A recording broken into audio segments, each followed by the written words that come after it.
మన ప్రభువును రక్షకుడైన యేసు క్రీస్తు అతి శ్రేష్టమైన నామాన్ని బట్టి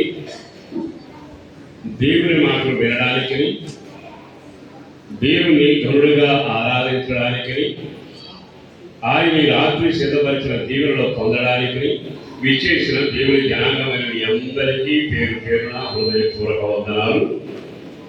అలాగే ఇక్కడున్న దైవజనులందరిని బట్టి ప్రభువును స్తుతిస్తూ నాకన్నా ఘనుడైన గొప్ప దైవజనులందరికీ పేరు పేరున హృదయపూర్వక వందనాలు. అందరికంటే ఘనుడైన వారు మన మధ్యలో ఉన్నారు. వారు మీకు బాగా పరిచయిస్తారు. ఆయన మైకిస్తే మాత్రం నన్ను గురించి చెబుతుంటారు. ఈ శుభవేళ నేను ఒకసారి రోషన్ కుమార్ గారికి బహుగా సంతోషిస్తున్నాను. ఆయన చాలా కాలంగా పరిచయస్తుడు. ఆయనలో భక్తి, నీతి, ప్రభు కొరకు బ్రతకాలనే తపన ఆయనలో పట్టొచ్చినట్టుగా నేను చూస్తూ ఉంటాను. అయితే విచిత్రం ఏంటంటే చాలా కాలంగా ఈ ప్రాంత పరిచయం గురించి విన్నాను. ఒకసారి ఆ పరిచయంలో చూడాలనే ఉద్దేశంతో ఇక్కడ రావడం జరిగింది. మీరు ప్రసంగి గురించి గొప్ప కార్యాల విషయాన్ని చెప్పాల్సిన అవసరం లేదు. అటు దైవజనులతో కలిసి ఉండడం, వాళ్ళ పరిచయను కళ్ళాలు చూసే గొప్ప భాగ్యం ఇచ్చిన దేవుడు నమ్మదగిన దేవుడు. ఈ పరిచయంలో ప్రభువును చూపిస్తూ రోషన్ కుమార్ గారికి, వారి కుటుంబానికి, వెంబడిస్తున్న సేవకులకి, ఇప్పుడు వచ్చిన మీకు మరొకసారి హృదయపూర్వక వందనాలు తెలియజేస్తూ, ఇక్కడ జరిగిన కార్యక్రమాన్ని చూస్తుంటే చాలా గొప్పగా మనుషులు మరుగవ్వాలి, దేవుడే మెరుగవ్వాలి, మనుషులు కనుమరుగవ్వాలి, దేవుని ఆత్మ మాత్రమే ప్రత్యక్షం కావాలి. కనుక ఈ జరిగిన కార్యక్రమాలన్నింటిని బట్టి దేవుడికి స్తుతిస్తూ రోషన్ కుమార్ గారి కృతజ్ఞత చెబుతూ మహిమా ప్రభావాలు ఆయనకి చెందునగాక.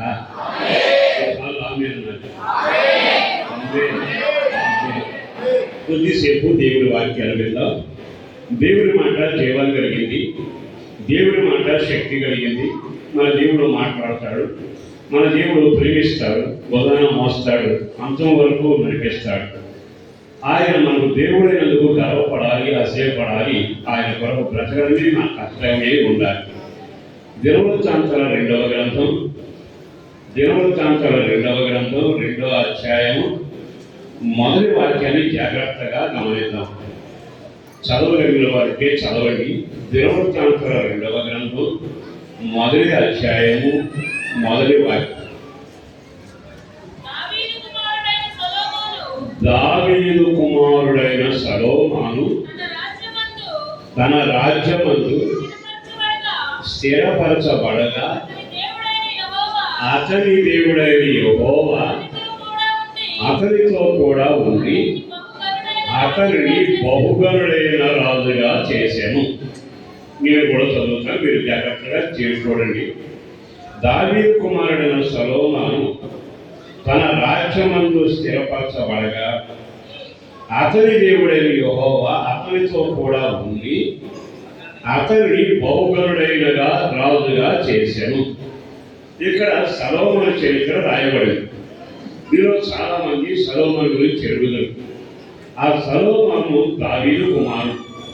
అయితే ఈ దినవృత్తాంతాల 2వ గ్రంథంలో రాయబడిన మాట ఏమిటంటే, దావీదు కుమారుడైన సొలొమోను తన రాజ్యమందు స్థిరపరచబడగా, స్థిరపడిన తర్వాత దేవుడు అతని జీవితంలో కొన్ని కార్యాలు చేస్తూ వచ్చాడు. ఏమిటి ఆ కార్యాలంటే, అతని దేవుడు అతనితో కూడా ఉంది, అతని దేవుడైన యెహోవా అతనితో కూడా ఉండి అతనిని బహుగనుడైన రాజుగా చేశాడు. ఈ మాటలో చాలాసార్లు చదువుకుంటారు, దైవజనులు చాలాసార్లు వివరంగా చెప్పుకుంటారు. కానీ ఇక్కడ మనం గమనించాల్సింది ఏమిటంటే, నాకు నచ్చిన మాట, చాలా విలువైన మాట ఏమిటంటే, అతని దేవుడైన యెహోవా అతనితో కూడా ఉంది. మళ్ళా చెబుతాను వినాలి. అతని దేవుడైన యెహోవా చెప్పాలి, అతనితో కూడా ఉంది. ఆ ఒక్క మాట ఆలోచిస్తే, అతని దేవుడట అతనితో కూడా ఉండి ఒక పని చేశాడు. ఏం పని చేశాడయ్యా అంటే, అతని అప్పటికే రాజు కానీ గరుడైన రాజుగా మార్చాడు, బహుగరుడైన రాజు. మరి సొలొమోను బహుగరుడైన రాజు ఎలా అయ్యాడు అని అంటే అతని దేవుడైన యెహోవా అతనితో కూడా ఉంది. ఈ రాత్రి ఒక మాట అడుగుతాను, జాగ్రత్తగా చెప్పండి. మనం ఆరాధన చేసే దేవుడు మనతో కూడా ఉన్నాడా? అక్కడ రాయబడిన మాట అప్పుడప్పుడు వచ్చి వీడిని రాయల, అతనితో కూడా ఉంది. నేను కోరుకునేది ఏమిటంటే మనం దేవుడికి పరిచయం, దేవుడు మనకు పరిచయస్తాడు. కానీ దేవుడు కొంతమంది ఇళ్ళకి వస్తాడు, పెట్టిపోతూ ఉంటాడు. కొంతమంది ఇళ్ళ దగ్గరికి వస్తాడు, స్వస్థపరిచి పెడతాడు. కానీ ఇక్కడ రాయబడిన మాట అతని దేవుడని యెహోవా అతనితో కూడా ఉండి పని పూర్తయ్యేంత వరకు అక్కడ నిలిచా కార్యాన్ని చేశాడు. మన దేవుడు ఎవరో తెలుసా? పని ప్రారంభిస్తే ముగిస్తాడు. మన దేవుడు ఎవరో తెలుసా? నీ జీవితంలో ఏదైనా ఒక వాగ్దానం చేస్తే ఆ వాగ్దానం నెరవేరేంత వరకు నీతోనే ఉంటాడు. ఆ రోజు యాకోబుతో దేవుడు మాట్లాడి అంటున్నాడు కదా, ఈ స్థలాన్ని నీకు ఇస్తాను, ఈ భూమిని నీ పిల్లలకి ఇస్తాను, రాకపోకలో తోడుగా ఉంటాను, మళ్ళా ఇక్కడికి క్షేమంగా తీసుకొస్తాను. అది నెరవేరువంత వరకు నేను నీ చెయ్యి విడువను. ఈ రాత్రి సేవకులుగా చెప్పగలిగిన మాట, ఈ ఆరాధన చేసే దేవుడు నీతో కూడా ఉండి తీరాలి. మనతో కూడా ఆయన ఉంటున్నారా? అది ఆలోచించండి. వస్తువులకి ఇంటికి భోజనాలకు వెళ్ళాడు, వెళ్ళిపోయాడు. పలానా మాట ఇంటికి వచ్చాడు, అప్పుడప్పుడు వెళ్ళిపోతూ వచ్చాడు. అబ్రహాం ఇంటికి వచ్చాడు, వారిని ఆశీర్వదించి వెళ్ళాడు. కానీ ఇక్కడ రాయబడిన మాట అతనితో కూడా ఉంది. మరి సొలొమోనుతో దేవుడు ఎంత చక్కగా దీవించడానికి మాట్లాడుతున్నాడంటే అతనితో నేను ఉండి పని చేస్తాను అంటున్నాడు.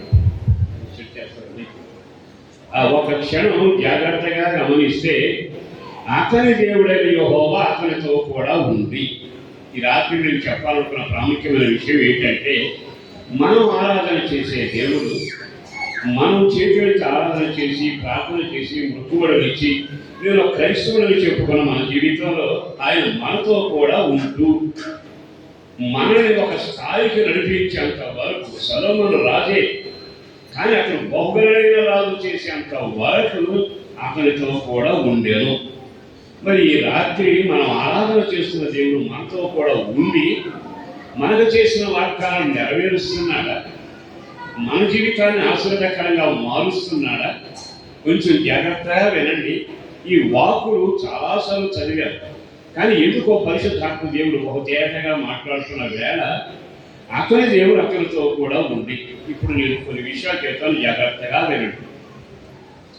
యేసు అనే దేవుడు మనకు తెలుసు, ఆయన జీవాధిపతి, మనతో ఉంటాడు, మనల్ని దీవిస్తాడు, మన పయనాన్ని సాగిస్తాడు. మనం ఆరాధన చేసే దేవుడు మనతో కూడా ఉండి అంటే నాతో ఉన్నాడు అని ఖచ్చితంగా చెప్పగలమా? ఇప్పుడు మీరు ఒక్కసారి నేను ఆరాధన చేస్తున్న యేసు నాతో కూడా ఉన్నాడు అని చెయ్యొచ్చి చెప్పండి. సౌండ్ తగ్గింది. దేవుడు మనతో కూడా ఉన్నాడా? మిమ్మల్ని కానీ పెళ్ళయిందా అని అడిగామనుకోండి, అనుకుంటారు చేయత్తంగా. పెళ్ళయిందా అంటే చక్కని సమాధానం చెబుతాం. మరి నీవు ఆరాధన చేసే దేవుడు నీతో ఉన్నాడా? గట్టిగా మరి ఎందుకు చేతులు ఎక్కట్లేదు? కొంతమంది ఆఫీసులు ఎందుకని వాళ్ళకు డౌట్ ఉంది. సరే, నేను మాట చెప్తాను. ఎవరితో దేవుడు ఉంటాడు? ఎవరి మధ్యలో ఆయన సంచరిస్తాడు? ఎవరితో ఆయన నివసించడానికి ఇష్టపడతాడు? మీరు ఎరిగిన ప్రాథమిక సూత్రం ఏమిటంటే, మన దేవుడు అందరినీ సమానంగా ప్రేమించగలిగిన వాడు. మనం పాప జీవితంలో ఉన్నంతకాలం, లోకంలో ఏకమైనంత కాలం దేవుడిని ఎరిగినా లేకపోయినా దేవుడు దీవెనలు ఇస్తాడు. అందరికీ వర్షం ఇస్తాడు, అందరికీ మంచి ఇస్తాడు. నువ్వు నమ్మినా నమ్మకపోయినా కార్యాలు జరుగుతాయి.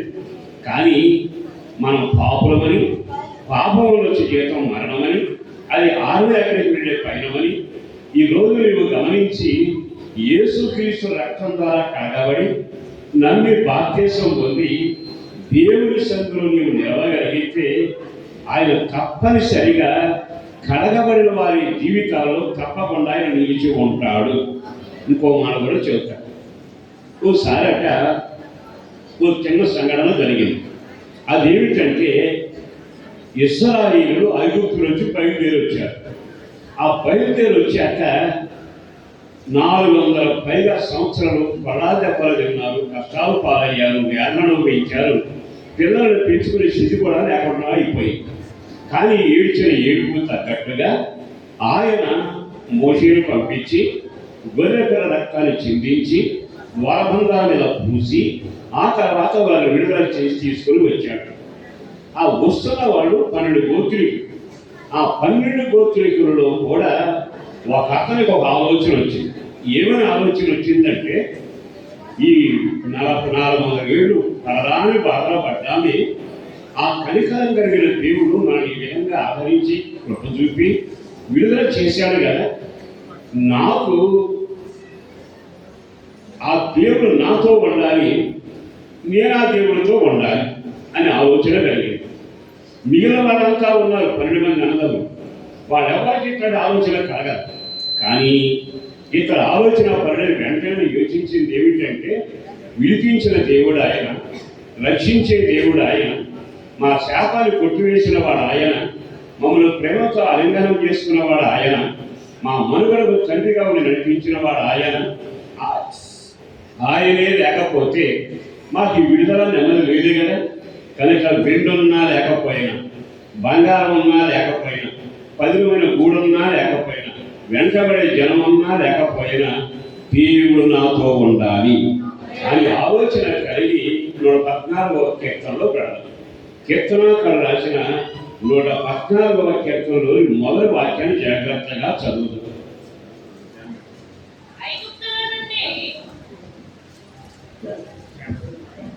అది చదవండి. 114వ కీర్తన. ఐగుప్తులో నుండి ఇశ్రాయేలు అన్య భాషల్లో నుండి యాకోబు బయలుదేరినప్పుడు యోధా అతనికి పరిశుద్ధ స్థలమాయను. అందరూ నా వైపు చూడాలి, జాగ్రత్తగా వినాలి. గట్టిగా హల్లులు చెప్పండి, ఇంకొంచెం గట్టిగా. ఇక్కడ రాయబడింది ఏమిటంటే, దేవుడు సొలొమోనుతో ఉన్నాడు కదా, ఆ దేవుడు నాతో ఉండాలి. సొలొమోనుతో ఉన్న దేవుడు మీతో ఉండాలి. సొలొమోనుతో ఉన్న దేవుడు మీ పిల్లలతో ఉండాలి. సొలొమోనుతో ఉన్న దేవుడు మీ సంఘాల్లో ఉండాలి. అయితే మరి ఎప్పుడు మనతో ఉంటాడు? సొలొమోనుతో ఉన్నాడు కదా, మనతో ఎప్పుడు ఉంటాడు? మనం పాప జీవితంలో ఉన్నంత కాలం మేలు చేస్తాడు కానీ మనతో ఉండలేడు. కానీ యేసుక్రీస్తు రక్తం ద్వారా కడగబడితే ఆయన విమోచించిన వారందరితో కూడా ఆయన ఉండడానికి ఇష్టపడతాడు. ఇక్కడ మాట రాసింది, వాడు 12 గోత్రికులు బయలుదేరి వచ్చారట. కానీ వచ్చిన తర్వాత జరిగింది ఏమిటో తెలుసా? యోధ అనే అతను ఆలోచించాడు. ఏమని? ఈ దేవుడు నాతో ఉండాలి. వాళ్ళ అన్నదమ్ముల గురించి ఆలోచించారా? తనకు తెలిసిన జ్ఞానంతో ఆలోచించారా? తన స్నేహితులతో ఆలోచించారు. నా దేవుడు నాతో ఉండాలి, నేను నా దేవుడితో ఉండాలి. అప్పుడు నిర్ణయం చేశాడు. ఏ నిర్ణయం చేశాడు? యోధ ఆయనకు పరిశుద్ధ స్థలం ఆయను రాయబడిన మాట ఏముంది అక్కడ? యోధ ఆయనకి ఏమైందండి? పరిశుద్ధ స్థలం ఆయను అంటే ఇతడు పరిశుద్ధంగా ఉంటే దేవుడు నాతో ఉంటాడు. అందుకని పరిశుద్ధ స్థలంగా మారాడు. అంటే జీవితంలో మనం నేర్చుకోవాల్సిన పాఠం ఏంటంటే, దేవుడు దీవులు కాదు కానీ దేవుడే మనతో ఉండాలి. మరి దేవుడు మనతో ఉండాలంటే ఆయన మాట చెప్పాడు కదా, మీరు పరిశుద్ధులను కనుక మీరును పరిశుద్ధులై ఉండి. మరి ఆయన పరిశుద్ధులతో ఉంటాడు కనుక యోధ అంటాడు, నేను పరిశుద్ధ భూమిగా మారతా. ఎప్పుడైతే జీవితాన్ని మార్చుకొని తన తప్పిదాలు ఒప్పుకొని యేసులాగా పరిశుద్ధమైన జీవితం జీవించాలని క్రైస్తవ లోకంలో ఉన్నట్టుగా యేసు రక్తం ద్వారా కలగబడి మనం దేవుని సొత్తుగా బ్రతికితే అక్కడ వచ్చి ఆయన ఉంటాడు. ఎంతో తేడాగా ఉందండి. నిర్గమాకాండంలో ఏమన్నాడు? ఇశ్రాయేలులారా, మీ మధ్యలో నేను నివసించినట్లు నాకొక పరిశుద్ధ స్థలాన్ని సిద్ధపరచాలి. అంటే పరిశుద్ధత ఎక్కడుంటే ప్రభు అక్కడ ఉంటాడు. మరి ఈ రోజున దేవుడు మనతో కూడా ఉండాలని ఆరాటపడతాం, మనతో కూడా ఉండాలని ప్రార్థనలు చేస్తాం. నా పిల్లలతో ఉండయా, నాతో ఉండయా చాలాసార్లు అంటాం. కానీ దేవుడు ఉండే ఒక పరిశుద్ధ జీవితం మన జీవితంలో ఉందా? పరిశుద్ధత లేకుండా ప్రభువు చూడవు. పరిశుద్ధత లేకపోతే అద్భుతాలు జరగవు. పరిశుద్ధత లేకపోతే దేవుని ముఖాముగా చూసి ఆరాధన చేయలేదు. నాకన్నా పెద్దవాళ్ళు చిన్నవాళ్ళు చాలా మంది ఉన్నా అందరికీ నమస్కరించి చెప్పగలిగిన మాట, సర్వమనుతో ఉన్న దేవుడు మీతో ఉండునుగాక, సర్వమనుతో ఉన్న దేవుడు మీ కుటుంబాలతో ఉండునుగాక. బండడగా బంగారం వల్ల బండడగా ఆయన అడిగిందా ఒకటి, మీరు పరిశుద్ధులు కనుక మీరేమై ఉండాలి, పరిశుద్ధులుగా జీవించారు. ఇప్పుడు మాట చెప్పు, ఈ యోధ పరిశుద్ధ స్థలం అయ్యాడట. ఈ యోధ దగ్గరికి పరిశుద్ధత చూడడం ప్రభు వస్తాడు. అటు ప్రభు వచ్చాడు, ఈ యోధ ఇద్దరు పరిశుద్ధతలో నిలబడ్డారు. ఆ తర్వాత వాక్యం విచిత్రంగా రాశాడు. ఏమని రాశాడు? తర్వాత వాక్యం చదవండి.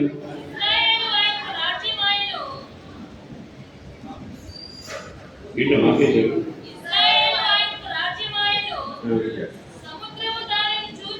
సముద్రము దానిని చూచి వెనకకు పారిపోయి. చూడండి, సముద్రం ఎప్పుడైనా పారిపోవడం చూశారా? యోర్దాను ఎంట నడవడం చూశారా? కొండలు బోధించబడడం చూశారా? పరిగెత్తి సూర్యుడు ఆగిపోవడం చూశారా? ఇవన్నీ చెప్పుకున్నాం.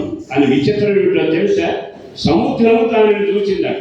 దేవుని చూచను 12 గోత్రికుల్లో 11 మందిని చూడాల, ఒక్కడినే చూచింది.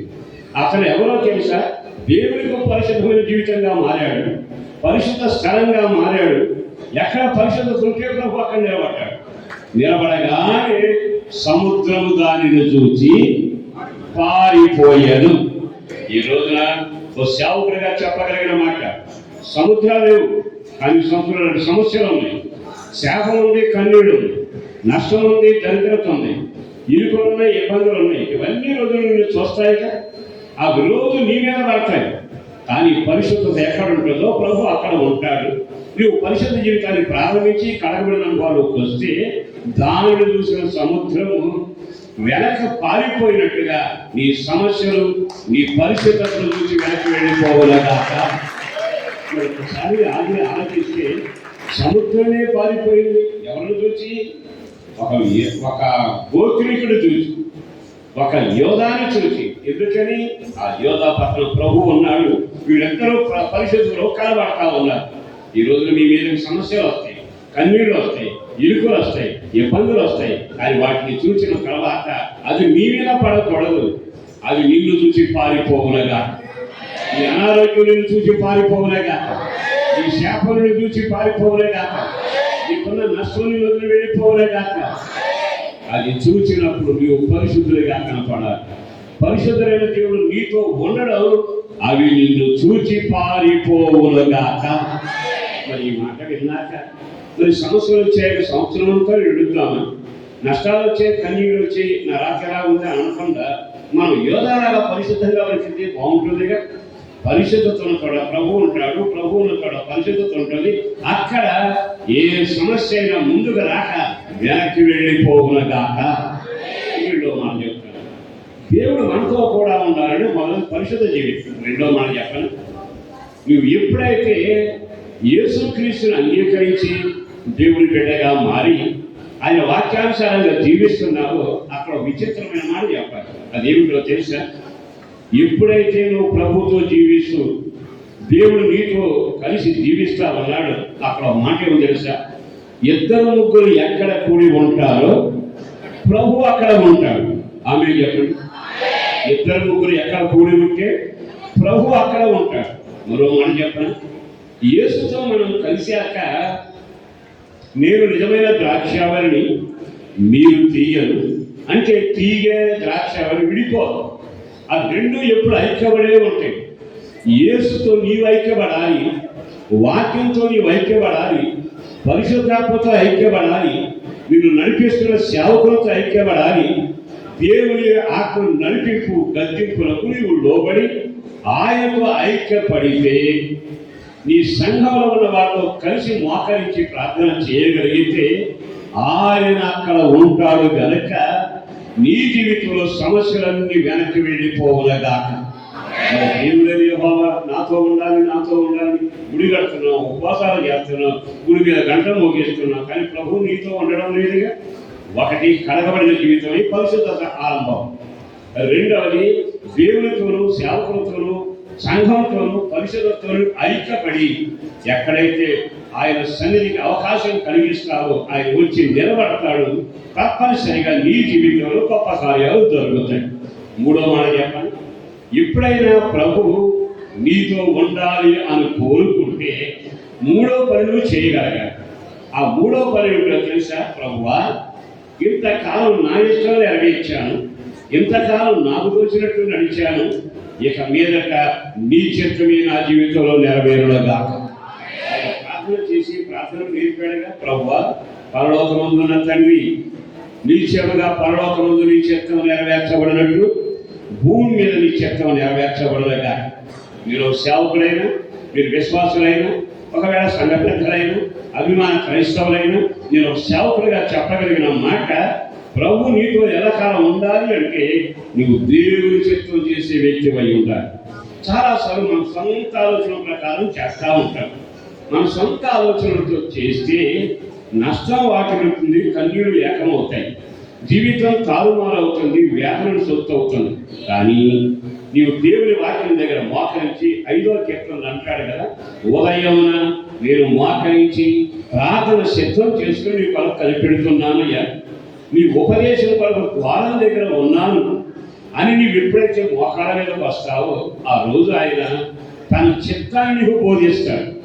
ఆ చిత్తానుసారంగా నీవు నడిచావా, నిత్యముగా దేవుడు నీతో ఉండబోతున్నాడు. ఆమేన్. గట్టిగా చెప్పండి, నీ దేవుడని యెహోవా నీతో ఉండునుగా. మరి సొలొమోనుతో దేవుడు అతనితో కూడా ఉన్నాడుగా. మరి ఆ దేవుడు ఈ రాత్రి నుంచి నీతో ఉండాలిగా, ఆ దేవుడు నీ పిల్లలతో ఉండాలిగా. మొదటి పరిశుద్ధమైన జీవితం, రెండవది నీ వ్యక్తిగత జీవిత అనుభవాలలో ఆయన సన్నిధిలోనట ఐక్యపడిన పరిశుద్ధులతోనూ వాక్యంతోనూ సన్నిధిలో ఐక్యపడిన జీవితం ఉండాలి. మూడవది ఏమిటో తెలుసా? నా ఇష్టం కాదయ్యా, నీ చిత్తమే నెరవేర్చబడునుగాక. నా ఆలోచన కాదయ్యా, నీ ఆలోచన నెరవేర్చబడునుగాక. ఏ సంఘం అయితే దేవుని చిత్తం నెరవేరుస్తుందో, ఏ సేవకుడైతే దేవుని చిత్తం నెరవేరుస్తాడో జరిగేది ఏమిటో తెలుసా? దేవుడు అక్కడ నిలిచి ఉంటాడు. నిలిచి ఉండడమే కాదు, అద్భుత కార్యాలు జరిగిస్తాడు. చాలాసార్లు మనం ఏం చేస్తామంటే మన ఇష్టమే నెరవేరుస్తాం. వాక్యం తెలుసు, ప్రార్థన తెలుసు, అన్నీ వింటాం, కానీ నా ఇష్టమే నెరవేరాలి, నా ఇష్టమే నెరవేరాలి. అట్లాంటప్పుడు వీళ్ళు నరకంలాగా మారు. చిన్న ఉదాహరణ చెప్తాను, నాకు అలవాటు. ఆ ఉదాహరణ వినండి. ఓసారి ఓ తల్లి నా దగ్గరకు వచ్చింది. వచ్చి, అయ్యా అమ్మాయి వివాహం కొరకు ప్రార్థన చేయమని. చేస్తానమ్మా. విశాఖపట్నం సంబంధం వచ్చింది, అబ్బాయి బాగున్నాడు, ఎకనామిక్స్ డిపార్ట్మెంట్లో వైజాగ్లో పనిచేస్తున్నాడు, ఆంధ్ర యూనివర్సిటీలో. ఆ ప్రార్థన చేయమంటే నేను ప్రార్థన చేశాను. ప్రార్థన చేశాక ఏమైందో తెలుసా? దేవుడు ఆ సంబంధం వద్దు అన్నాడు. ఉదయాన్నే వస్తే చెప్పమ్మా, దేవుడు పెద్దగా మంచిగా చూపించట్లేదు, మా పిల్లలకు మంచి సంబంధం ఇస్తాడే, తొందరపడబాకండి. అయ్యా మీ మాట నాకు శిరోధారి, దేవుడు కాదని నేను ఎందుకు చేస్తానయ్యా. నేను అక్కడ దాకా మీటింగ్లో వెళ్ళాను. మళ్ళీ వచ్చి అడిగేది, అయ్యా ఒక్కడే కొడుకట, పెద్ద జీతం అట, బాగా ప్రేమిస్తాడట, అమ్మాయిని పూలో పెట్టి చూస్తాడయ్యా, నా మాటని అదే సంబంధం ఖాయం అవ్వాలి అంటాడు. నా మాట అర్థమైందా? ఏ సంబంధం ఖాయం అవ్వాలి? ఇప్పుడు నేను ప్రార్థన చేయాలి, ప్రభువా నువ్వు చెప్పావు ఆ సంబంధం వద్దని, ఏమనుకోబాకయ్యా, నీవు చెప్పిన మాటకి మా వాడెవరు ఇష్టపట్టలేదు, ఆడు మారు మనసు పొందగా నువ్వైనా మారు మనసు పొంది నువ్వైనా ఆ సంబంధం ఖాయం చేయాలి, ప్రార్థన చేయాలి. అంతేగా నేనున్నాను. ఈ పిచ్చి ప్రార్థన ఎప్పుడు చేయగానే దేవుని మాట విందురుగాక కొంచెం నొచ్చుకుంది, అది వెళ్ళిపోయింది. నేను మీటింగ్లో వెళ్ళాను, సంబంధం అదే ఖాయం చేస్తున్నాను, పెళ్ళి అయిపోయింది. తర్వాత ఇతన్ని తీసుకొచ్చేది మనసారా దీవించి, ప్రభా వీళ్ళని దీవించని ఆశీర్వదించి పంపించింది. అక్కడ వెళ్ళాక అమ్మాయి ఉత్తరం రాసింది, అమ్మ అల్లుడు అంటే అల్లుడు కాదమ్మా, పూలు పెట్టి గురిగిస్తున్నాడు అన్న, ఎంత ప్రేమగా చూస్తున్నాడో, ఎంత ఎంత ఎంత ఎంత బాగా ఉత్తరం రాస్తే ఉత్తరం పట్టుకుని వీరంతా సంఘం అంతా జరిగింది. నేను కూడా సంతోషించి రెండో వారం రాసింది, అమ్మ అదిగా ఇప్పుడు నువ్వు మాట్లాడలేదు, దేవుడి చెప్పండి పక్కన పెట్టావమ్మా, ఇప్పుడు నాకు లేటుగా తెలిసింది మీ అల్లుడు గారికి పెళ్ళి అయ్యేట పిల్లలు ఉన్నారు. ఏమైంది? దేవుడి చిత్తం కాకపోతే జీవితం నాశనం. దండం పెట్టి చెబుతున్నా, దేవుడని యెహోవా సొలొమోనుతో ఉన్నాడు. ఆ దేవుడు మీతో ఉండునుగా. ఆ దేవుడు మీ కుటుంబ వ్యవస్థను ఆశీర్వాదకరంగా నడిపించునుగా. మొదలుగా కలగబడిన పరిశుద్ధమైన జీవిత ఉపదేశంలో ఉండాలి. రెండవది నీవు ఆయనతో ఐక్యపడిన వ్యక్తివై ఉండాలి. మూడవది దేవుని చిత్తం చేసేవాళ్ళవై ఉంటే నీ జీవితం దీవెనకరంగా ఉంటుంది. కొన్ని విషయాలు చెప్పి కొంచెం ముందుకు వెళ్తాను. సరే, ఇంతకీ ఆ మొదటి ఒకసారి చదవండి, మళ్ళీ నేను ప్రారంభిస్తాను. దినవృత్తాంతాల 2వ గ్రంథం 1వ అధ్యాయం 1వ వాక్యం.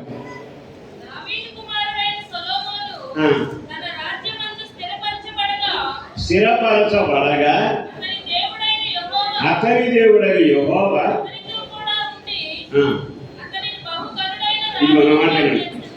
అతన్ని బహుగనుడైన రాజుగా చేశాడు. మొదటిది దేవుడు అతనితో ఉండడం వలన జరిగింది. రెండో మాట చెప్పండి, అక్కడ రాసిన మాట తన రాజ్యమందు స్థిరపరచబడగా చదువు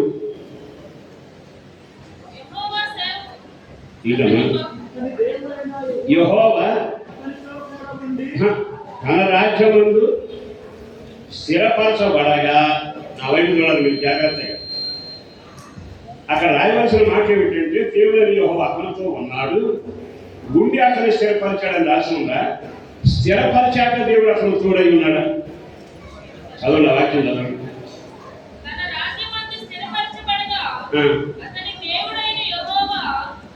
ఎందుకంత తేడాగా రాశాడు?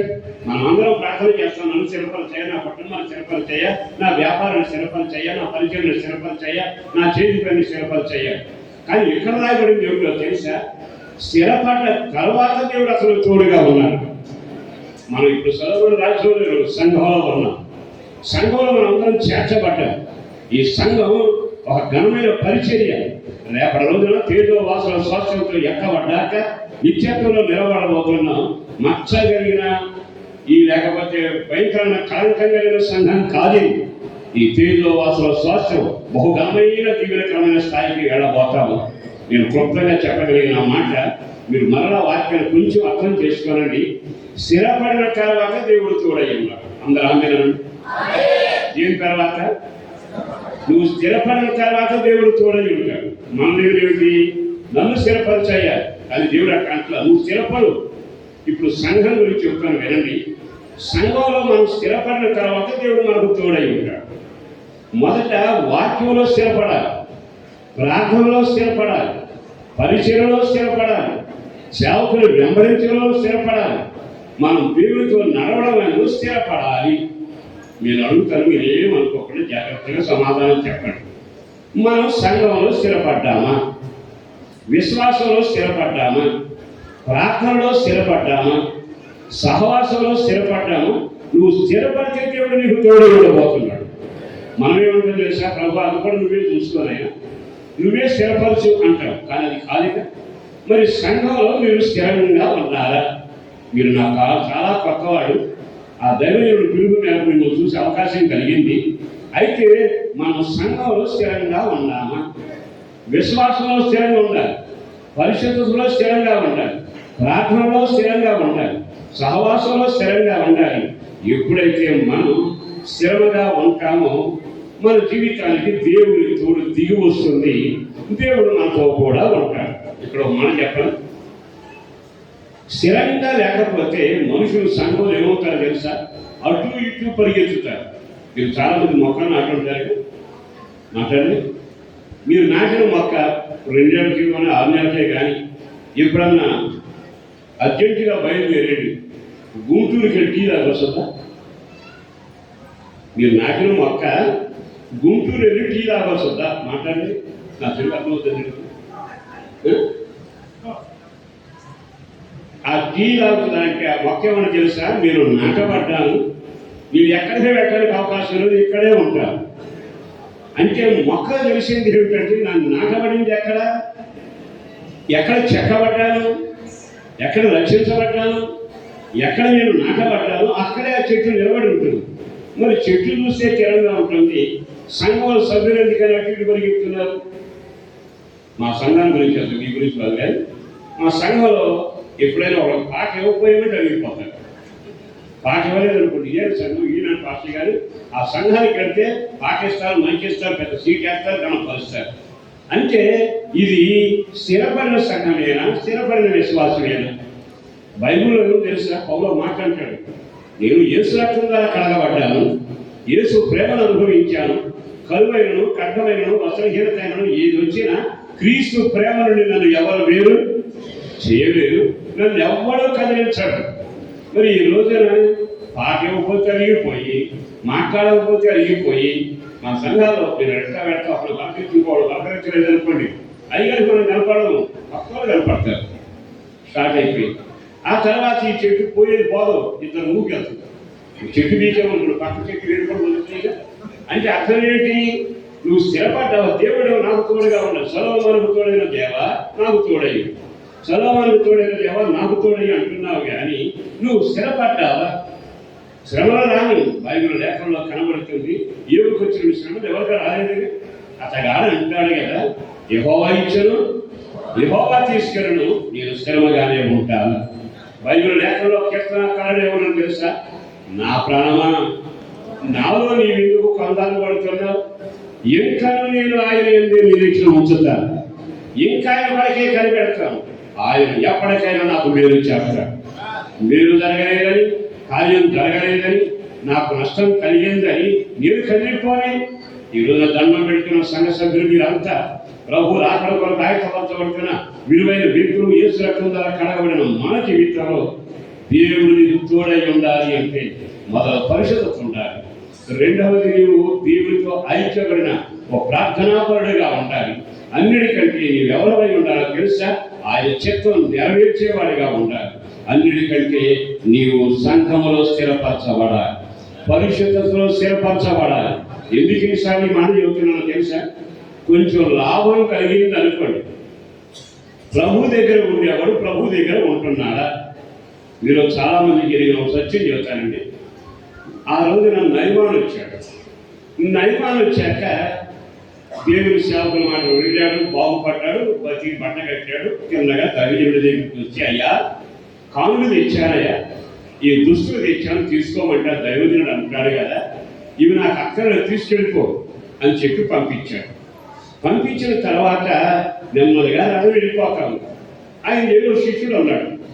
ఈ ముసలాయన చూచాడు, పెద్దగా కళ్ళేం కనపడగా, సరే నేను వెళ్తానని ఆ బండి గారి రథం వెనక పరిగెత్తి అతగానికి అబద్ధం చెప్పి, మనుషులు వచ్చారయ్యా సరుకు కావాలని వెండి బంగారం దుస్తులంతా మూట కట్టుకుని మరొకడు మొయ్యకుండా తానే ఎత్తిన పెట్టుకుని తీసుకుని వెళ్ళి ఇంట్లో పెట్టి వచ్చాడు. ఈ దైవజనుడు నోరు తెరిచాడు. అయ్యా ఎక్కడికి వెళ్ళావయ్యా? దైవజనుడా, నీకు కొంచెం కళ్ళు కనపడవు, కానీ నేను ఎక్కడికి వెళ్ళాలా? ఇక్కడే ఉన్నా. నేను ఎక్కడికి వెళ్ళాలా? ఇక్కడే ఉన్నా. అప్పుడు ఆ దైవజనుడు ఏమన్నా తెలుసా? అయ్యా నీవు రథవేళ పరిగెత్తేటప్పుడు నాకు నీతో రాలేదా? బాగా ఆలకించండి. ఇతడు ఎవరి దగ్గర ఉన్న శిష్యుడు? ఒక భక్తి కలిగిన దైవజనుడి దగ్గర ఉన్న శిష్యుడు. మరి ఆ శిష్యుడు దేని చూసి కదిలిపోయాడు? అదిగో ఆ బంగారం, ఆ దుస్తులు, ఆ వెండి. అదే నాకు దైవజనుడు ఉన్నాడే. మీకు మాట చెప్తాను, ఒకవేళ వెండి అవసరమైన, బంగారం అవసరమైన, 10 జతల అవసరమైన మన దేవుడు ఎవరు? ధారాళంగా దయచేసేవాడు.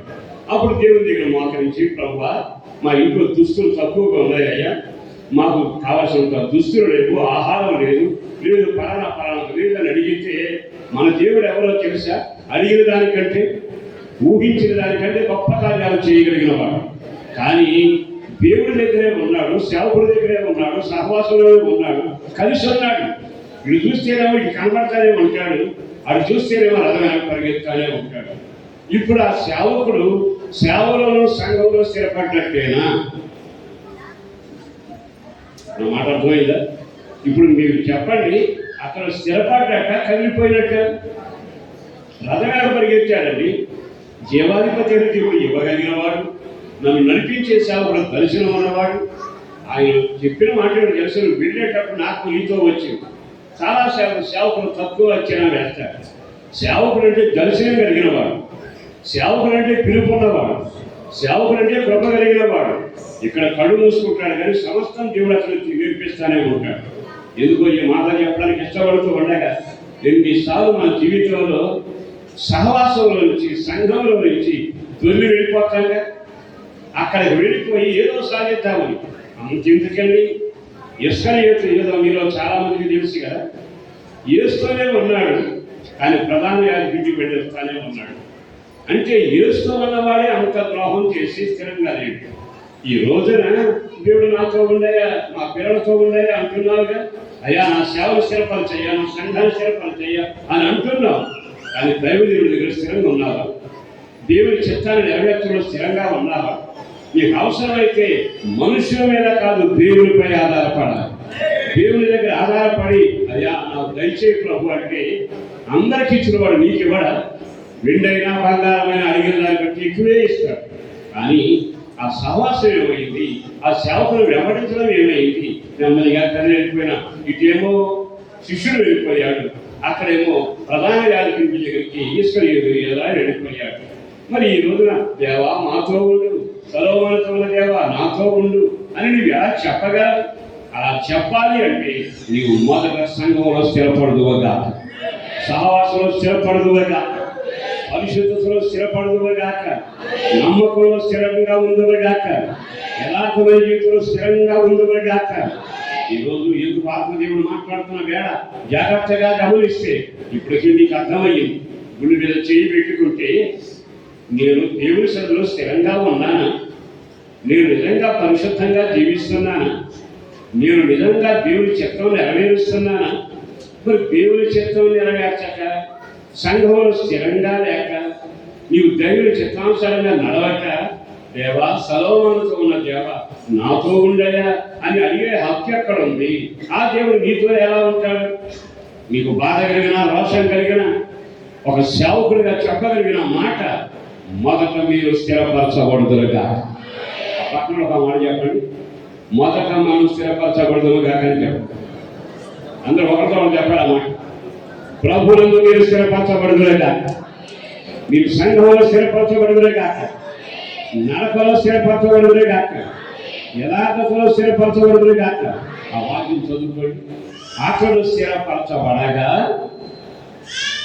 చదువుల వాక్యం, అతని దేవుడని యెహోవా అతను తోడుగా ఉన్నాడు. ముందే రాయొచ్చు ఈ మాట, దేవుడని యెహోవా సొలొమోను తోడేనని రాయలా. అతడు స్థిరపడిన తర్వాత, మీ అందరికీ సలహా చెబుతాను, పెద్దవాడిగా చెబుతాను, మనసున్నవాడిగా చెబుతాను, దేవుడు నీతో ఉండాలి అనుకుంటే విన్నడగడ కానీ ఇతడు నా పాదాల దగ్గర స్థిరంగా ఉంటాడా? ఇతడు నా సహవాసంలో స్థిరంగా ఉంటాడా? నమ్మకం యథార్థ జీవితంలో స్థిరంగా ఉంటాడా? డబ్బు వచ్చినప్పుడు, పదవి వచ్చినప్పుడు, 10 మంది పోయినప్పుడు వారు వెనక వెళ్ళిపోతాడా? నేను వేల మంది సేవకులను చూస్తున్నాను, లక్షలాది ప్రజలు తాగుతూనే ఉన్నాను. నా యేసుని బట్టి చెప్పగలిగిన మాట, ఎవరితో దేవుడు ఉంటాడో తేటగా రాశాడు. మరి ఈ రోజు దేవుడు మీతో ఉంటే సముద్రం ఎంత మారిపోవాలిగా? దేవుడు మీతో ఉంటే అద్భుతాలు జరగాలిగా? దేవుడు మీతో ఉంటే దేవుడి మహిమ మీ మధ్యలో ఉండాలిగా? దేవుడి ప్రశంస మీలో ఉండాలిగా? కనుక దేవుడు మనతో కూడా ఉండునట్లుగా పరిశుద్ధ జీవితాన్ని ప్రారంభిద్దాం. దేవుడు మనతో ఉండినట్లుగా దేవుడు తైతబడిన ద్రాక్షావలాగా బ్రతుకుదాం. దేవుడు మనతో ఉండినట్లుగా దేవుడి చిత్తమే చేయుదుమగా. 4వ మాట ఏమిటో తెలుసా? దేవుడిని యెహోవా సొలొమోనుకు తోడై ఉన్నట్టుగా నీకు తోడై ఉండి తీరాలి అనుకుంటే నువ్వు తిన్నగా ఎక్కడికి వెళ్ళాలో తెలుసా? నీవు రాజ్యమందు స్థిరపడాలి, నీ పవిత్ర స్థానంలో స్థిరపరచబడాలి. క్రీస్తు ప్రేమ నుండి నన్ను ఎవ్వరు వేరు చేయకూడదు. బైబిల్లో లెక్క కనపడుతుంది. గెహాజీని చూచాము, ఆకాను చూచాము, బిలామును చూచాము, ఇస్కరియోతు యోధాను చూచాము. వీళ్ళంతా కదిలిపోతూ వచ్చారుగా. మరి దేవుడు అతనితో ఉన్నాడు అని ఎలా చెప్పగలరు? ఈ రాత్రి మాటలు వింటున్నప్పుడు దేవుడు పెడదారా, దేవుడు మీతో కూడా ఉండునగా. గట్టిగా గట్టిగా కొంచెం గట్టిగా ఇంకొక మాట చెప్తాను. ఇతడు రాజైన చేసిన పనులు చెప్పి ముగిస్తాను. చదవండి. దినవృత్తాంతాల 2వ గ్రంథం 1వ అధ్యాయంలోని 2వ వాక్యాన్ని చదువుదాం.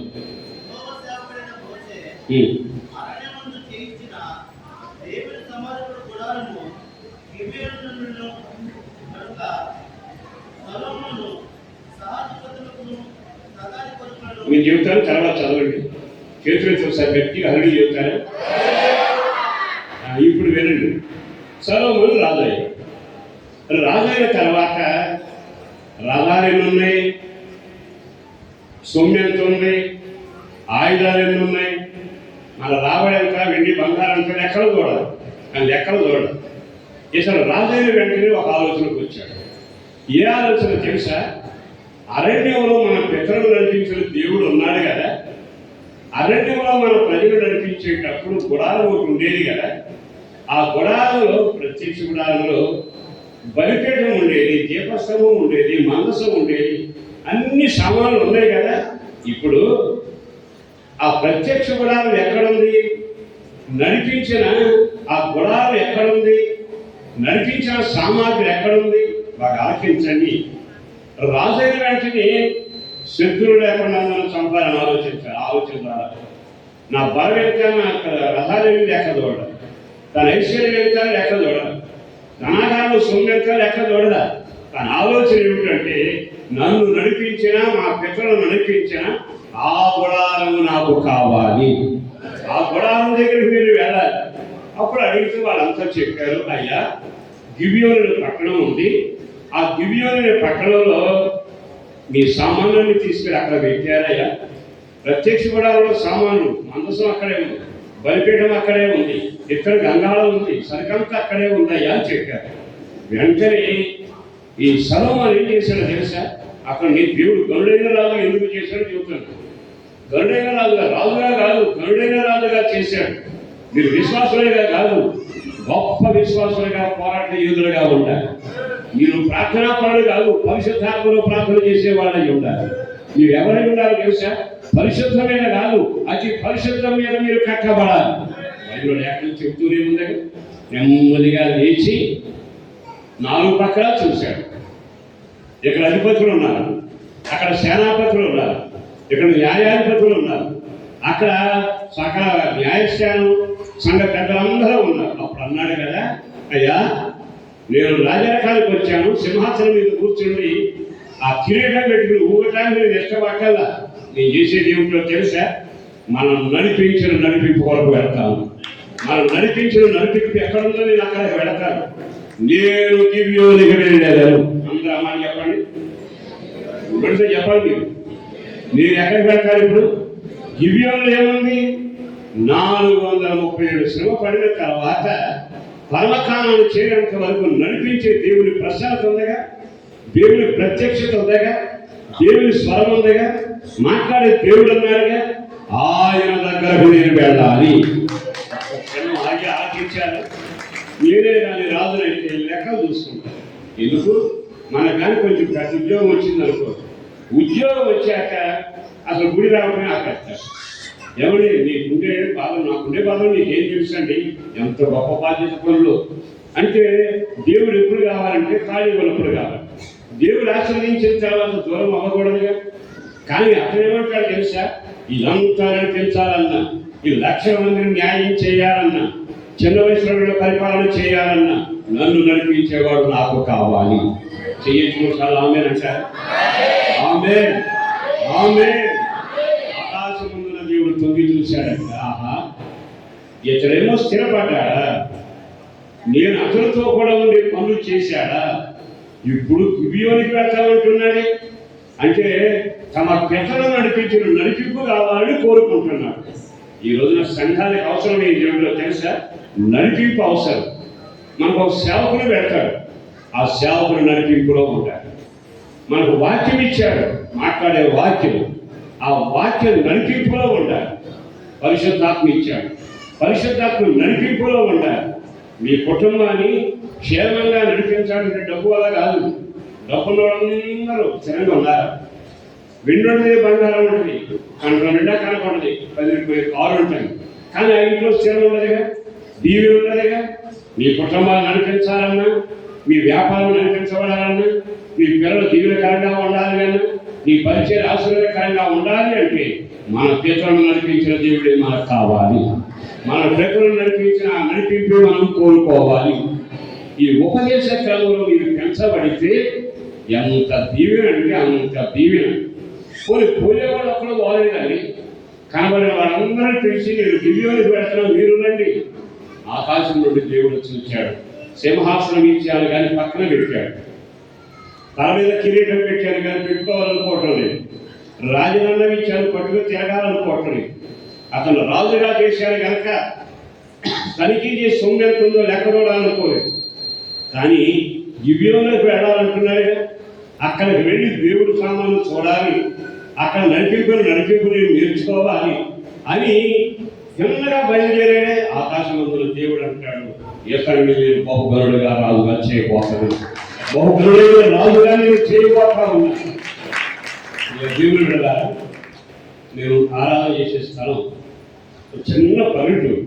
ఈ దైవజనుడు పలుసార్లు హోలీకి వస్తూ ఉండేవాడు. ప్రభు బట్టి అప్పటి నుంచి ఇప్పటి వరకు దేవుడు మాత్రమే హోలీని జరిపిస్తుంటే ఇప్పటికీ జిల్లా నుంచి ప్రజలు వస్తూనే ఉంటారు. విచిత్రం వీటిలో తెలుసా, ఆ ఆరాధనకు రావడం కానీ మామూలు సంఘాలకు కానీ దూరం నుంచి వస్తారు. వాళ్ళు నేను చాలాసార్లు అడుగుతా, చాలా దూరం కదమ్మా, పలానా ప్రాంతంలో పలానా ఏరియాలో మందిరాలు ఉన్నాయి కదా అంటే వాళ్ళనే మాట్లాడడం తెలుసా. నేను ఒక్క మాట చెప్తామండి, మిమ్మల్ని మేము గమనించాం. మీ వ్యక్తిగత జీవితంలో మేము ఇచ్చే కానుకలు కానీ ఏదైనా మీ ఇంటి వారి కొరకు మీ వారి కొరకు కాక సేవలో ఖర్చు పెడుతున్నారు. రెండవది ఆత్మలను తీర్పును మేము గమనిస్తున్నాం. ఇక్కడ ఆత్మకార్యాలు జరుగుతా ఉన్నాయి.